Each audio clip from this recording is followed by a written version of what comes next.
একটা জায়গায় আমি আমার একটা অভিমত হচ্ছে আপনি প্রথম থেকে যদি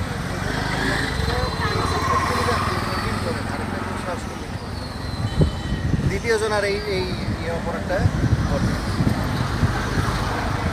বুঝছেন? দ্বিতীয়বার কেউ এই অপরাধটা করতে পারবে আগে কিন্তু অপরাধ। ঠিক আছে, আমরা যদি বা ভালোভাবে বলতেছি বা এটা বলতেছি সেটা বলছি না, আইনের দৃষ্টি অপরাধ না। হ্যাঁ, আর আমি হয়তো কিন্তু আমার দৃষ্টিতে এগুলো আইন ইম্পোজের দায়িত্ব তো আমাদের। হ্যাঁ, আইনকে ইম্পোজ করার দায়িত্ব তো আমাদের, ঠিক আছে? সুতরাং আইনের দৃষ্টিতে আমাকে দেখতে হবে। এখন এই যে এই স্থাপনা আপনারা বলেন, লোকালরা আপনারা যারা আপনারা বলেন এই যে এটার ফলে বাংলাদেশ সৃষ্টি হবে কিনা, যে যে জিনিস নদী ভাঙনে চলে যায় ওইটা হচ্ছে সরকারি সম্পদ। রাইট। আবার নদী ভাঙনে যদি এটা ভরাট হয় ওইটাও সরকারি খাস, বুঝছেন?